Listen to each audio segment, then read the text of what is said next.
অষ্টম শ্রেণীর বাংলাদেশ ও বিশ্ব পরিচয়ের শিক্ষার্থীরা,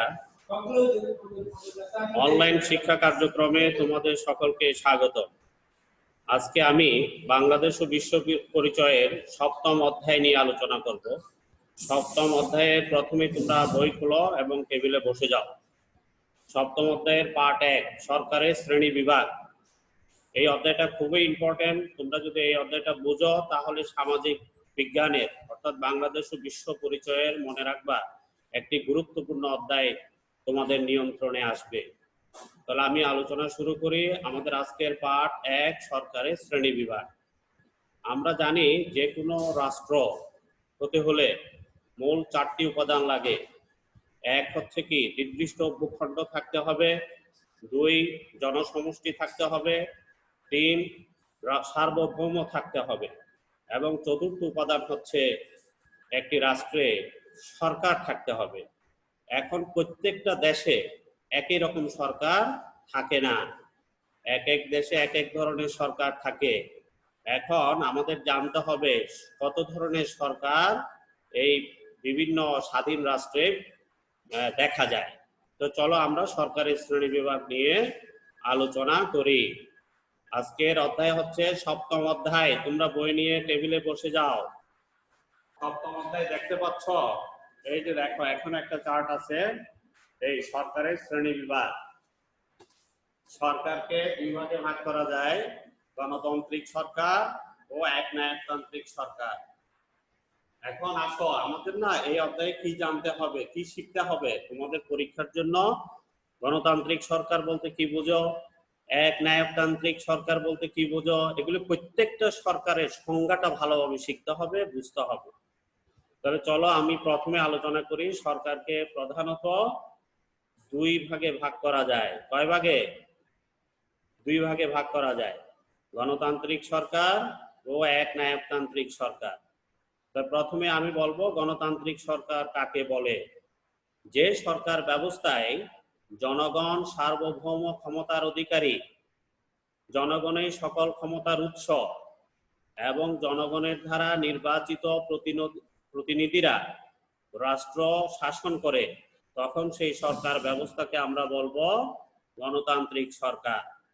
মনে রাখবা, পৃথিবীর যে স্বাধীন রাষ্ট্রগুলি আছে অধিকাংশ রাষ্ট্রেই এই গণতান্ত্রিক সরকার বিদ্যমান। বুঝতে পেরেছ? তাহলে চলো, একনায়কতান্ত্রিক সরকার কাকে বলে পরীক্ষা আসতে পারে। বলে কি লিখবা? হ্যাঁ, কিভাবে বলবা? যে সরকার ব্যবস্থায় এক ব্যক্তি অথবা এক দলের শাসন চলে, জনগণের মতামতের ইচ্ছা অনিচ্ছার উপর নির্ভর করে না, জনগণের মতামতকে গুরুত্ব সহকারে বিবেচনা করে না, ওই ধরনের সরকার ব্যবস্থাকে বলা হয় একনায়কতান্ত্রিক সরকার ব্যবস্থা। তাহলে আশা করি আমার মনে হয় ভালো সরকার ব্যবস্থা কি? তাহলে তোমরা নিশ্চয়ই বলবে যে স্যার, গণতান্ত্রিক সরকারই হচ্ছে উত্তম সরকার ব্যবস্থা। এখন এই গণতান্ত্রিক সরকারও পৃথিবীতে একই রকম দেখা যায় না। এই গণতান্ত্রিক সরকারকে আমরা 2 ভাগে ভাগ করতে পারি। দেখো, নিয়মতান্ত্রিক রাজতন্ত্র, প্রজাতন্ত্র। এখন তোমাদের মনে প্রশ্ন জাগতে পারে, নিয়মতান্ত্রিক রাজতান্ত্রিক সরকার কাকে বলে? যে সরকার ব্যবস্থায় উত্তরাধিকার সূত্রে রাষ্ট্রপ্রধান নির্বাচিত হয়। মানে বাবা রাষ্ট্রপ্রধান ছিল, বাবা মারা যাওয়ার পরে ওই পরিবারের বড় সন্তান থাকলে সেই আবার রাষ্ট্রপতি হয় বা বাদশাহ হয়। এই ধরনের সরকার ব্যবস্থাকে বলা হয় রাজতান্ত্রিক সরকার ব্যবস্থা। তবে মনে রাখবে প্রিয় শিক্ষার্থীরা, পৃথিবীতে রাজতান্ত্রিক সরকার ব্যবস্থা খুবই কম। আমরা দেখতে পাই রাজতান্ত্রিক সরকার ব্যবস্থার একটা উদাহরণ আমি দিতে পারি, তোমাদের বইও আছে। দেখো, সৌদি আরব। সৌদি আরবে যে সরকার ব্যবস্থা দেখা যায় সেটা রাজতান্ত্রিক সরকার ব্যবস্থা। তারপরে এখন তো প্রশ্ন করতে পারো, স্যার এখানে তো আছে নিয়মতান্ত্রিক রাজতান্ত্রিক, আপনি তো বললেন স্যার রাজতান্ত্রিক সরকার। হ্যাঁ, রাজতান্ত্রিক সরকার আর নিয়মতান্ত্রিক রাজতান্ত্রিক সরকার এই দুটোর মধ্যে সামান্য পার্থক্য আছে। সেটা কি জানো? নিয়মতান্ত্রিক রাজতান্ত্রিক সরকারও উত্তরাধিকার হিসাবে ক্ষমতা প্রাপ্ত হয়, তবে নির্বাহী ক্ষমতা থাকে প্রধানমন্ত্রীর হাতে। যেমন নিয়মতান্ত্রিক রাজতান্ত্রিক সরকারের যদি উদাহরণ দিতে বলো, আমি একটি উদাহরণ দিচ্ছি, তোমরা বই দেখে মিলিয়ে নাও। যেমন গ্রেট ব্রিটেনের শাসন ব্যবস্থা হচ্ছে নিয়মতান্ত্রিক রাজতান্ত্রিক সরকার। প্রিয় শিক্ষার্থীরা, তাহলে ইতিমধ্যে আমি যা বললাম আবার রিপিট করছি, পরীক্ষা আসবে, শিখে ফেলবা। একটা হচ্ছে কি, গণতান্ত্রিক সরকার কাকে বলে? 2, একনায়কতান্ত্রিক সরকার বলতে কি বুঝো? 3, নিয়মতান্ত্রিক রাজতান্ত্রিক সরকার বলতে কি বুঝো? এখন দেখো, আরেকটা হচ্ছে প্রজাতান্ত্রিক সরকার ব্যবস্থা। প্রজাতান্ত্রিক সরকার ব্যবস্থা কাকে বলে?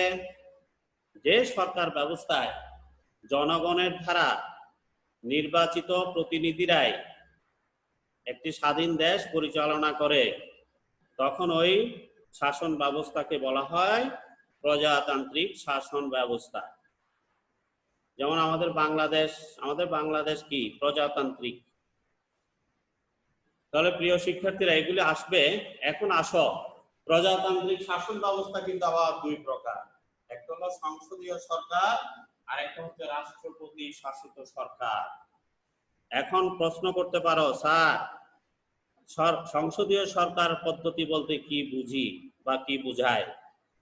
তাহলে সংসদীয় সরকার হচ্ছে যে সরকার ব্যবস্থায় শাসন বিভাগ আইন বিভাগের উপর নির্ভরশীল থাকে বা আইন বিভাগের কাছে জবাবদিহি করতে হয়, ওই ধরনের শাসন ব্যবস্থাকে বলা হয় সংসদীয় সরকার পদ্ধতি। এখন আমি সংসদীয় সরকারটাকে তোমাদের কাছে বোঝানোর জন্য দেখো, আমি একটা বোর্ডে আমি কিছু লিখছি, খেয়াল করো।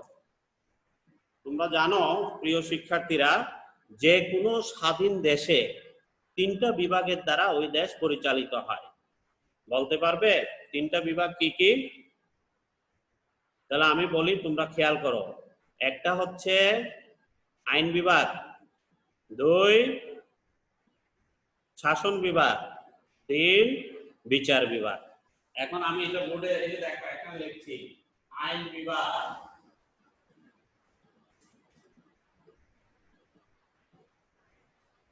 বিভাগ, তারপর হচ্ছে শাসন বিভাগ, তারপর হচ্ছে বিচার বিভাগ।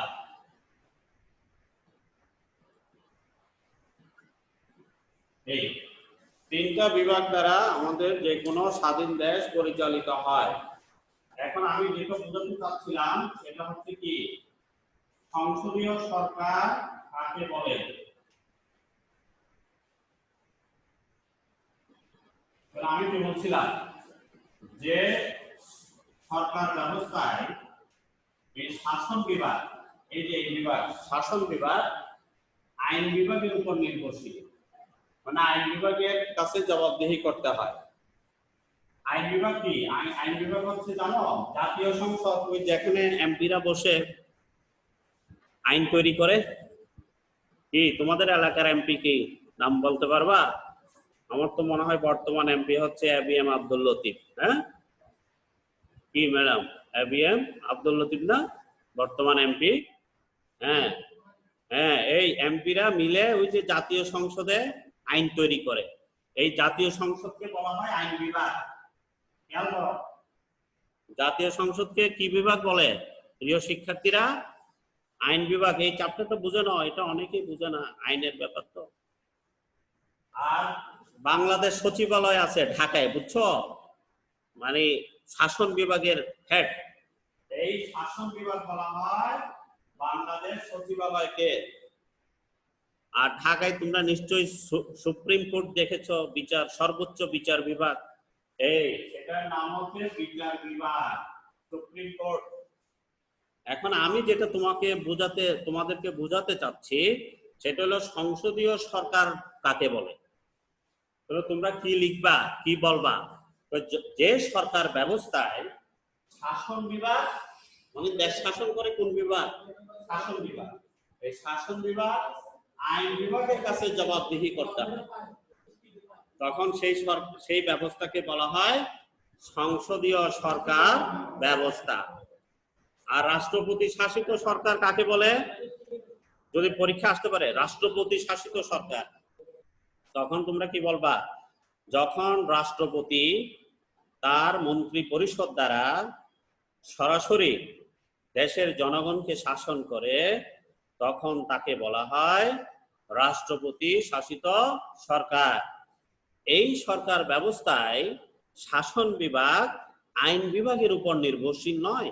খুব খেয়াল করো, রাষ্ট্রপতি শাসিত সরকার ব্যবস্থায় শাসন বিভাগ আইন বিভাগের কাছে নির্ভরশীল নয়। তাহলে রাষ্ট্রপতি শাসিত সরকার কিভাবে দেশ শাসন করে? রাষ্ট্রপতি ওনার মন্ত্রী পরিষদ দ্বারা সরাসরি দেশের জনগণকে শাসন করে। এই সরকার ব্যবস্থায় শাসন বিভাগ আইন বিভাগের উপর নির্ভরশীল নয়।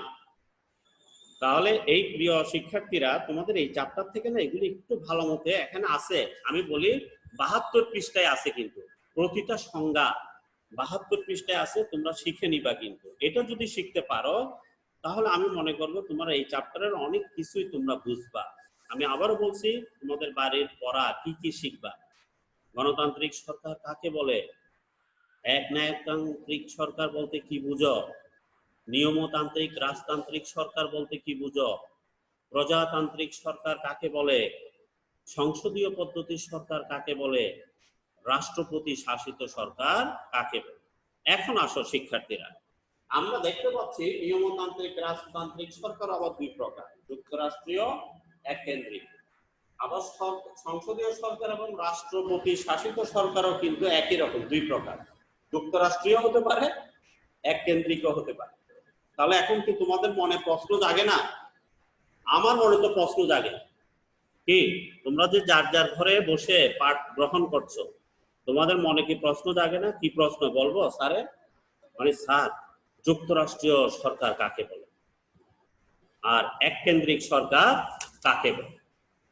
যুক্তরাষ্ট্র হচ্ছে এই যুক্তরাষ্ট্রীয় সরকারের সংবিধানের মাধ্যমে কেন্দ্র ও প্রদেশের মধ্যে ক্ষমতা বন্টন করা হয়। তার মানে আমি একটু আমার ভাষায় বলি, অর্থাৎ যে দেশে প্রদেশ থাকে এবং কেন্দ্রীয় সরকার থাকে, যেমন আমেরিকা যুক্তরাষ্ট্রীয় সরকার, কিন্তু অর্থাৎ যে সরকার ব্যবস্থায় কেন্দ্রীয় সরকার এবং প্রাদেশিক সরকারের মধ্যে সংবিধানের আলোকে ক্ষমতা বন্টিত থাকে, ওই ধরনের সরকারকে বলা হয় যুক্তরাষ্ট্রীয় সরকার ব্যবস্থা। যদি বলো স্যার একটা উদাহরণ দেন পৃথিবীর এমন একটি দেশ, বললাম তো USA, United state of America. আমাদের প্রতিবেশী ভারতও অনেকটা যুক্তরাষ্ট্রীয় শাসন ব্যবস্থায় চলে। আর এককেন্দ্রিক শাসন ব্যবস্থা কাকে বলে? তোমরা দেখো 72 পৃষ্ঠায় আছে, যে সরকার ব্যবস্থায় কেন্দ্রের হাতে ক্ষমতা ন্যস্ত থাকে, মানে কোনো প্রদেশ থাকবে না। যেমন আমাদের বাংলাদেশ কিন্তু এককেন্দ্রিক শাসন ব্যবস্থায় চলে, মানে কোনো প্রদেশ নাই, হ্যাঁ, কেন্দ্রের হাতে ক্ষমতা ন্যস্ত। যে আমি আবার বলি, এককেন্দ্রিক সরকার কাকে বলে? যে সরকার ব্যবস্থায় কেন্দ্রের হাতে ক্ষমতা ন্যস্ত থাকে, ওই সরকার ব্যবস্থাকে আমরা বলবো এককেন্দ্রিক সরকার ব্যবস্থা। প্রিয় শিক্ষার্থীরা, তাহলে এতক্ষণ আমি সরকারি শ্রেণী বিভাগ নিয়ে আলোচনা করলাম, পার্ট 1। এখানে তোমাদের যে শিক্ষণীয় বিষয় আমি আবার রিমাইন্ডার দিচ্ছি। গণতান্ত্রিক সরকার কাকে বলে? একনায়কতান্ত্রিক সরকার কাকে বলে? নিয়মতান্ত্রিক রাজতান্ত্রিক সরকার বলতে কি বুঝো? প্রজাতান্ত্রিক সরকার বলতে কি বুঝো? হ্যাঁ, তারপরে সংসদীয় সরকার পদ্ধতি কাকে বলে? তারপরে হচ্ছে রাষ্ট্রপতি শাসিত সরকার কাকে বলে? এবং সর্বশেষ আমি তোমাদেরকে বলেছি যুক্তরাষ্ট্রীয় সরকার বলতে কি বুঝো, এককেন্দ্রিক সরকার বলতে কি বুঝো। এখন আসো পার্ট 2। পার্ট 2 দেখো, পার্ট 2 কি কি বুঝতে পারবা। যদি পার্ট 1 বুঝো, তাহলে পার্ট 2 আমি এই চার্টের মাধ্যমে বুঝাই দিচ্ছি। সেটা হচ্ছে কি জানো? পার্ট 2 হচ্ছে বাংলাদেশের সরকার পদ্ধতি কেমন। এই যে পার্ট 2 এর নাম আমি দিচ্ছি বাংলাদেশের সরকার পদ্ধতি। এই চারটা দিয়ে আমি বুঝাই দিচ্ছি প্রিয় শিক্ষার্থীরা। আমি দেখতে পাচ্ছি দুই একজনে অনলাইনে আসো, তোমরা এই দেখো সবাই। আমি যদি তোমাদেরকে প্রশ্ন করি, আমাদের যে বাংলাদেশ একটি স্বাধীন দেশ, এই আমাদের বাংলাদেশের সরকার পদ্ধতি কেমন, তাহলে আমি দেখো চার্টের দিকে দেখো, তোমাদের বই আছে, বইয়ের চার্টটা দেখো এই 71 পৃষ্ঠায়। যেমন আমাদের দেশ একটি স্বাধীন দেশ। আমি আবারও বলি, রাষ্ট্র হতে গেলে চারটি উপাদান লাগে। কয়টি? চারটি। কি কি? নির্দিষ্ট ভূখণ্ড, যেমন আমাদের বাংলাদেশের একটা নির্দিষ্ট ভূখণ্ড আছে। তারপরে জনসমষ্টি, যেমন আমাদের 18 কোটি জনগণ আছে। তারপরে কি? সার্বভৌম, আমরা স্বাধীন একটি সার্বভৌম দেশ। তারপর চতুর্থ উপাদান কি? সরকার। এখন আমরা বুঝবো কি বাংলাদেশের সরকারটা কেমন। তাহলে দেখো, বাংলাদেশের সরকার হচ্ছে গণতান্ত্রিক সরকার। এই যে চার্টে দেখো, বাংলাদেশের সরকার কেমন? গণতান্ত্রিক সরকার। এক না একতান্ত্রিক নয়, কিন্তু গণতান্ত্রিক। আবার গণতান্ত্রিক সরকারের মধ্যে আমরা জানি দুইটা, নিয়মতান্ত্রিক রাজতন্ত্র এবং প্রজাতন্ত্র। তাহলে বাংলাদেশের সরকার কেমন এই দুইটার মধ্যে?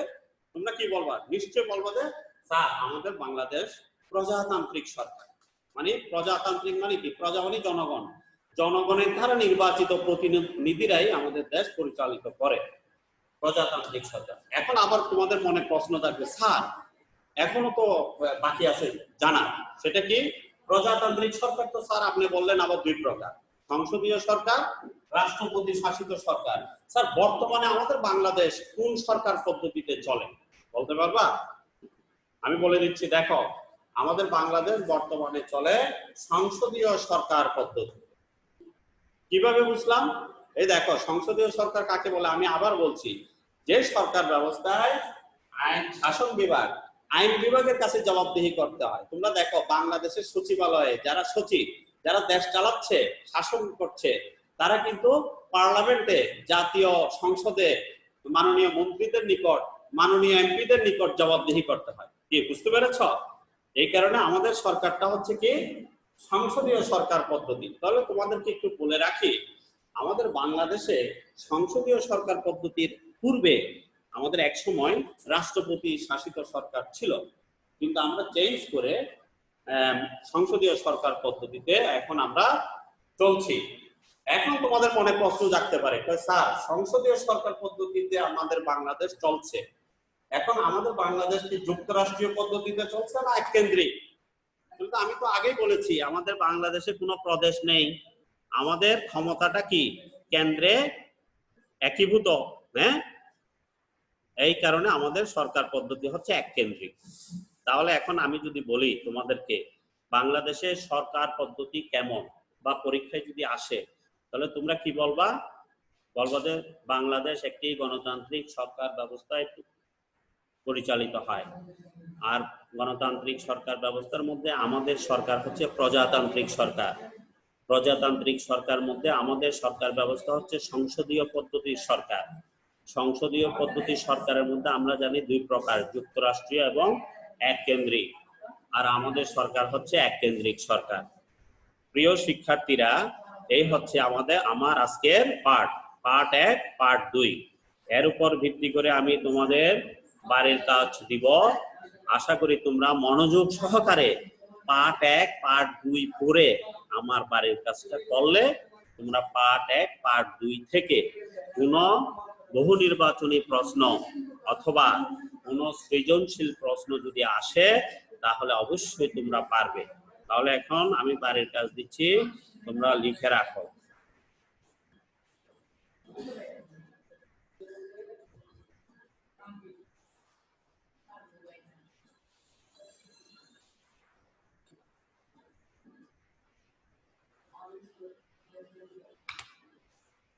তোমরা লেখো বাড়ির কাজ। এই এক হচ্ছে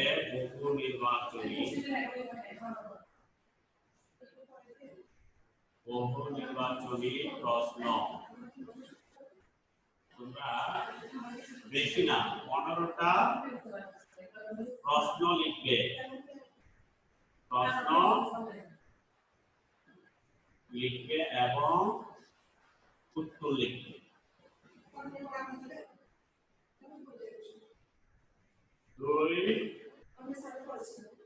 সৃজনশীল প্রশ্ন। সৃজনশীল আমি দিচ্ছি না, আমি এর মধ্যে বলবো যে কিছু প্রশ্ন শিখবা। এক হচ্ছে গণতান্ত্রিক সরকার এই কাজের ফলে এগুলি খুব ইম্পর্টেন্ট, ভালো মতো শিখবা। এক গায়কতান্ত্রিক সরকার কাকে বলে, একইভাবে শিখে নেবে। 4 নিয়মতান্ত্রিক রাজতন্ত্র, নিয়মতান্ত্রিক রাজতন্ত্র কাকে বলে। 5 প্রজাতন্ত্র,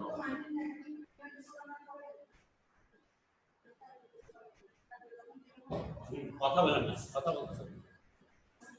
প্রজাতন্ত্র কাকে বলে। 6 সংসদীয় সরকার কাকে বলে। 7 রাষ্ট্রপতি শাসিত সরকার কাকে বলে। রাষ্ট্রপতি শাসিত সরকার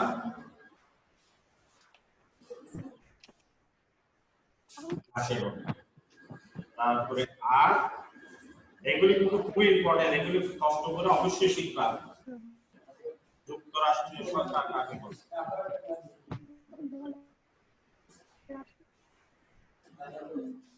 9 এককেন্দ্রিক সরকার কাকে বলে।